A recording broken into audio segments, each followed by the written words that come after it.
Zapal svíčky sváteční, bílé svíčky sváteční.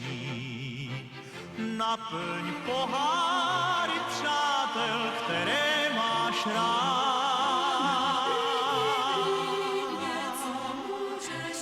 Neboť zákon lásky člověku káže dávat. Zahájili kalendářně poslední letošní výstavu Muzea Podblanická, krátkodobou výstavu zde v prostorách Vlašimského zámku, vánočním zvykům, vánoční tradici. Počasí, jak vidíte, je téměř úplně dokonale vánoční.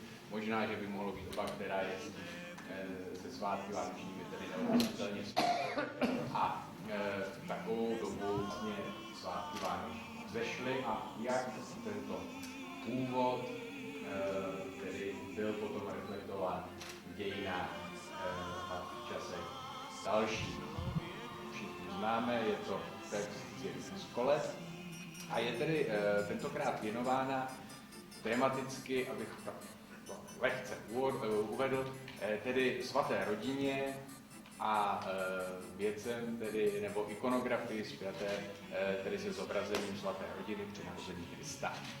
To je ta na část té výstavy a ta výstava má pak ještě další takové dvě části, na které upozornil pro Vlašimáky v té prostřední místnosti. Tam bych vás rád upozornil na práce paní Aleny Kadave-Krendis, kterou tu mezi námi vítám. Hned mi předám kytičku, abych si byl.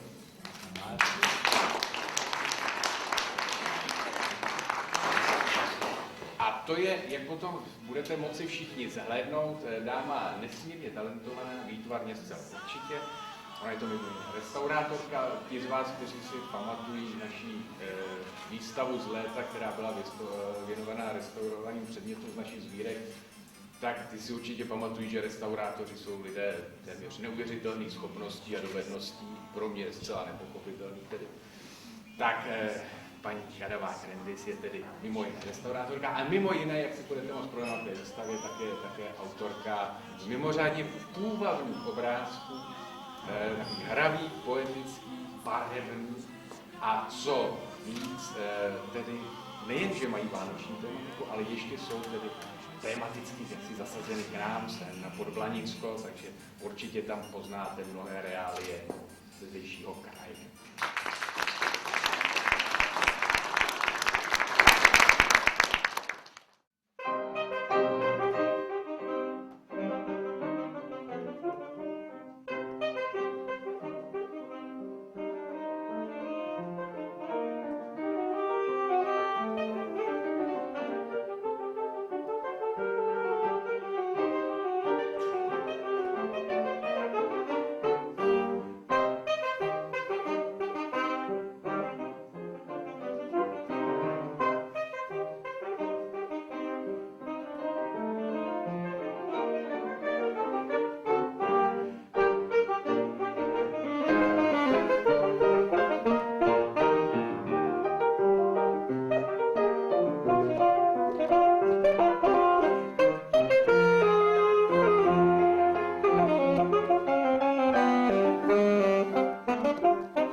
Se toulám, na svátky hopelů s Bohem dám. Tam u nás v kraji pod Blaníkem vlčky štěstí rozdávám.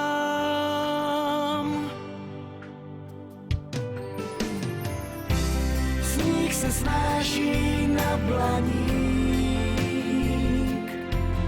cestu na vrchol já z paměti uznám. Jako kluk rytířem často chtěl jsem být.